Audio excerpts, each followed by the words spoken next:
Riddle me this then, chat. How's he done that? This Oscar Jack Piastri fella? That's chaos. Whatever which way you want to cut it, through whatever lens you ingest your Formula One. What Oscar Jack Piastri's just done there, to the tune of 5/10, half a second in a story told in tenths, is chaos. And he's done that to Maximilian Verstappen. Okay, so the backstory is this. Max doesn't have the car. The RB20 was one is a dog, but that's still Maximilian Verstappen. You've seen what that dude is capable of around Saudi Arabia, Corniche, Jeddah, Corniche, Suzuka too, British Grand Prix as well. He is built difference, the difference maker. Toto, the boy who cried wolves, words not mine. So the fact that Oscar Piastri nails Max to the tune of half a tenth is chaos. And as if it was, I mean, if it wasn't net over the course of sector 1, sector 3, then it wouldn't make so much difference. But the fact that he's done it over the course of sector 2 is chaos, absolute chaos. I pulled together a couple of slides because it's pertinent. I'm going to try and go long, but it's Friday and your boy is shattered. It's been a long weekend. How are we doing, Benzi? F1 boy Z, Tom up in the building, Andrew, right. Go on, let's go. Let's talk about this because it's important. I'm not saying that this is the coming to of Oscar Jack Piastri, that was his coming out party, but I think we've got to start to take this dude just a bit seriously. Let me show you a couple of things that I found out as I was doing some due diligence in the first instance. So I know there's a lot of talk about style of driving and corners of long and short radius and V-line and the geometric racing. I get all of that in the background and I don't understand it perfectly. But going back to my sports car racing days on an amateur level, look, if you're going through Eau Rouge, surely you want to straight line the corners as far as possible, particularly the quick ones. I want to say this is one of the first bloody turns, La Source.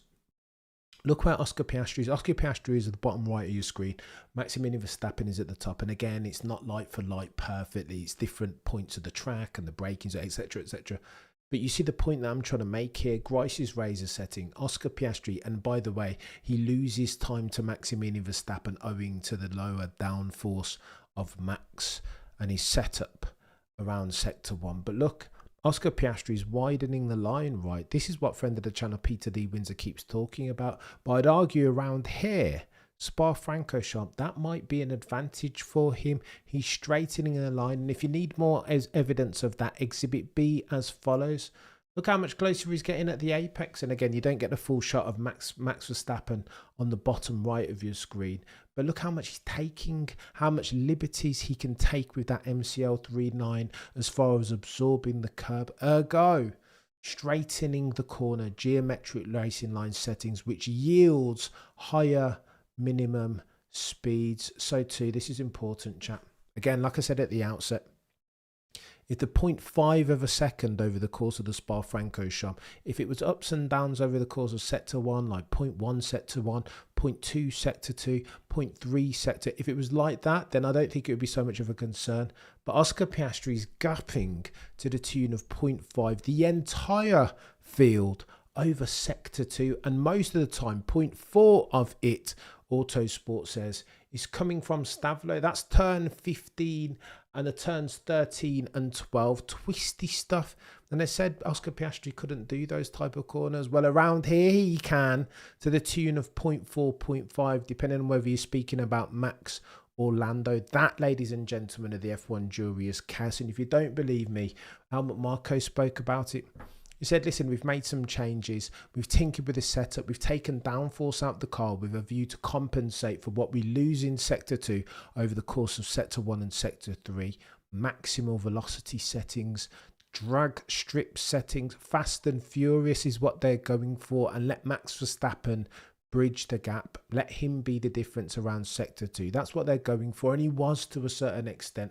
Around P1, he made peace of the gap, but he's a god tier driver around P1 is Max. Nobody's not going to beat that dude around those two corners, not in equal-ish machinery, but around the rest, everything that you see in blue on the right-hand side of your screen in sector 2, Oscar Piastri, in that paired with that MCL39, is almost impossible to beat.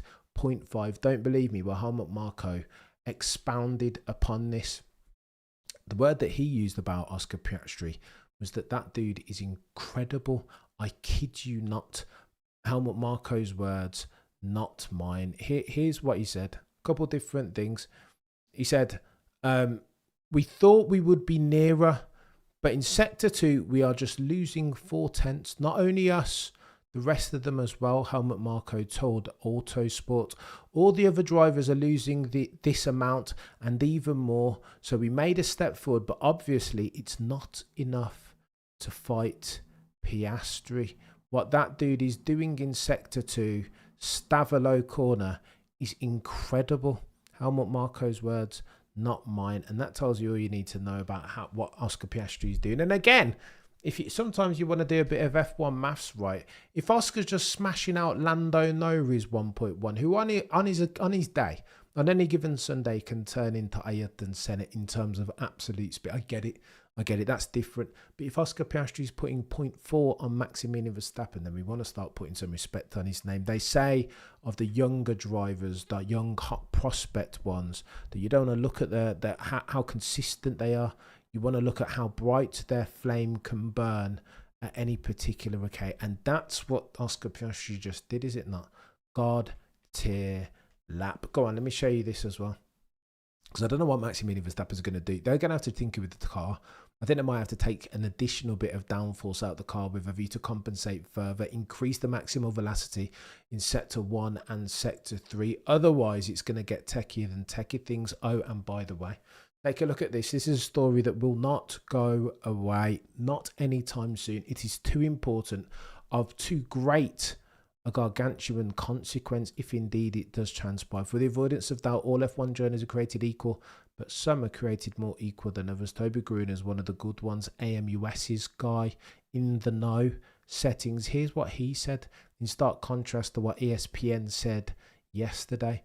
We are hearing that Verstappen is committed to stay at Red Bull for 2026, but Red Bull agreed to let him go for 2027 in case he wants to leave the team. Hang on. There's something lost in translation there. What are we talking about? Is that just it now? Is that it announced that Max will chill out at the team in 2026, just like Cristiano Ronaldo agreed with Sir Alex Ferguson at Manchester United many moons ago, an extra additional year, a stay of execution. But in 2027, Maximilian Verstappen is gonzo. Is that it? Full stop, new paragraph. Maybe that is it. And again, Toby Green is one of the good ones, a proper in the know guy. So what does that say then, ladies and gentlemen of the F1 jury? Is that our Maximilian Verstappen riddle solved, therefore? Chills out at Red Bull for 2026, purveys his circumstance, sees in real time which one of the 10 teams on the F1 grid has the whip hand, and then moves there? Potentially. Because again, is the performance clause, will he be able to trigger a performance clause as at the 31st of July 2025? Some say not. F1 boy. I doubt Helmut Marko actually said, dude. No, not quotation marks the dude. F1 boy Z. Max's race engineer said, what, 11, 12, 13 and 14? Max's race engineer isn't there. GP's off doing other things, apparently. I don't know what's going on there either, to be honest. It's techie. Go on and let me talk about something else, because it's the Lewis Hamilton circumstance is techie. Than techie things. You saw what happened to Sir Lewis, and instantly the reaction from Anthony Davidson was like, that's not Lewis Hamilton's fault. Something happened with the gear, but there was a lockup at the rear. That's not proper.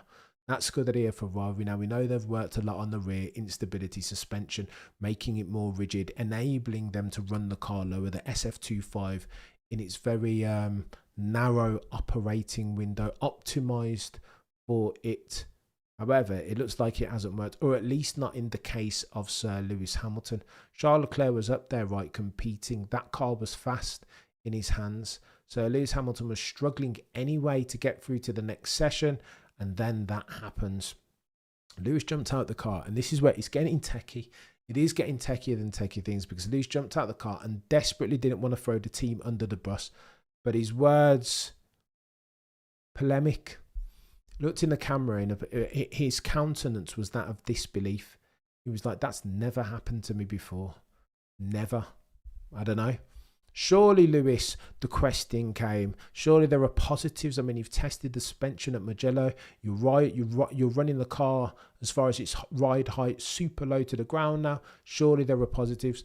Lewis said no. It's super frustrated. He looked at his wits.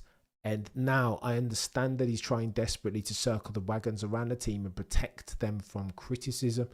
But sometimes his countenance tells you the story, right?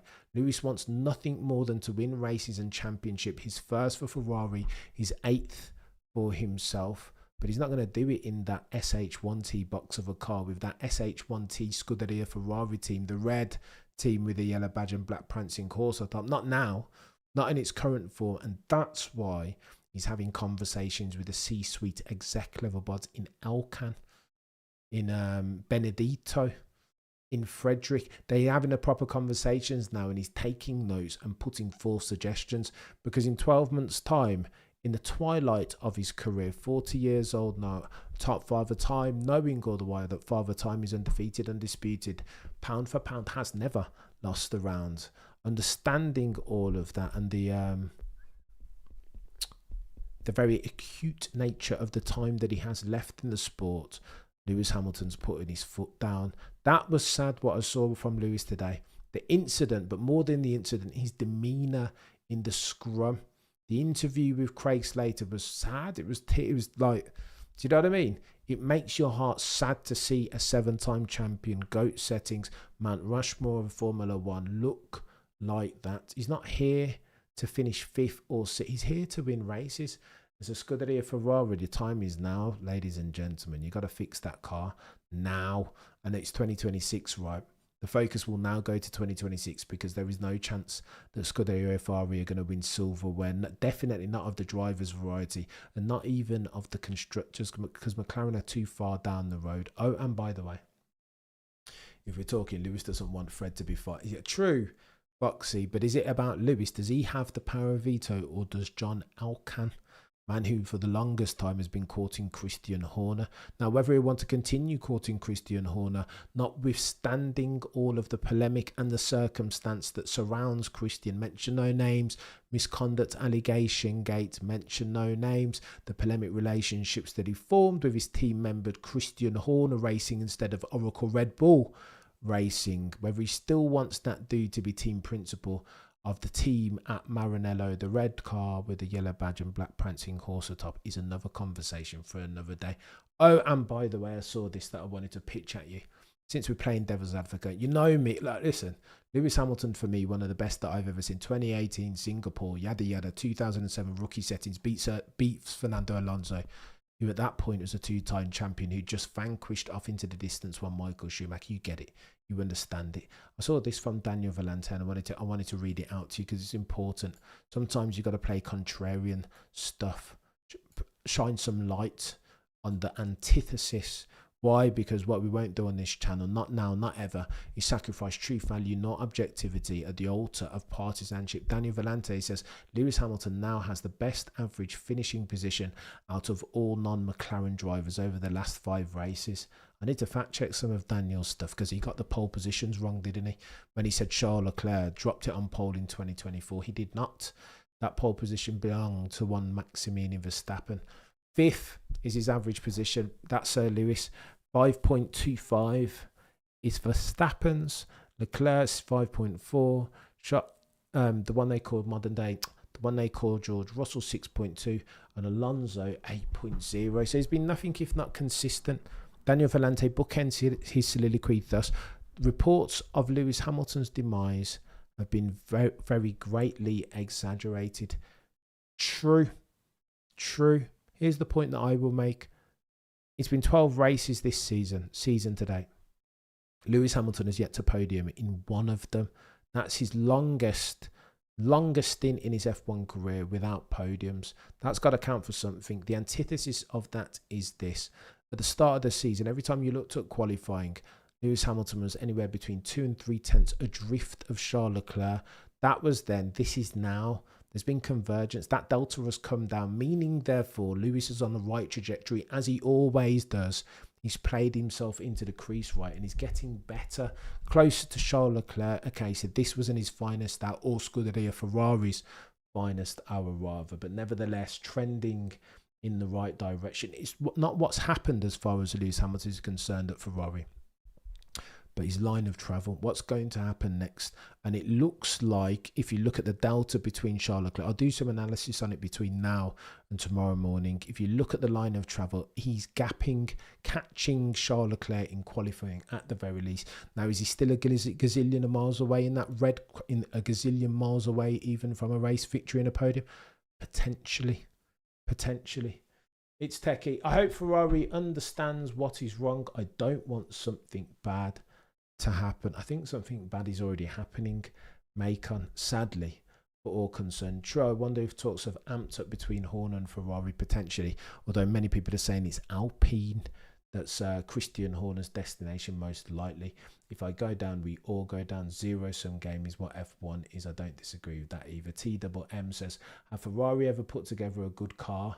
2000 to 2004, where getting to the point you would need to be a historian and recollect their greatness. Risky move by Lewis Hamilton.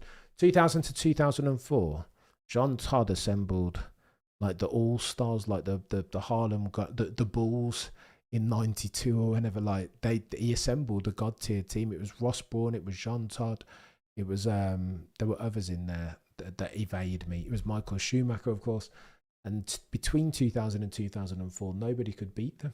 People were turning off of Formula One because they were so good. You knew who was going to win the race before the race had even started. So they had done it before, but I mean, that's a gazillion years ago now. 21 years ago. Oh, the humanity, a paradigm shift. I'm talking about, so, oh, behave yourself, Macon. I can't even, no, I don't think we're there yet, chap. Different circumstance. The cars are much more robust and safe. I don't think so, mate, to be honest. Although Lewis's face looked like he didn't even want to be there. If you're drawing parallels between Ayrton Senna in 94 and Lewis in 2005, I mean, neither of them wanted to be there, right? And seeing Lewis, he doesn't want to drive around in a car that's rubbish. A dog of a car. So used is he to winning races and therefore championships. South Acura legend as always. Yeah, we're just all spinning our wheels, wondering. I hope they can fix it. Red Bull dominance in 21 was remarkable. Ferrari needs to be cleaned out and cleaned up. I don't disagree with you. It's going to get techie over there at Scuderia Ferrari. I promise you. And Lewis, by the sounds of things, is motivated to be instrumental in that. He needs to be.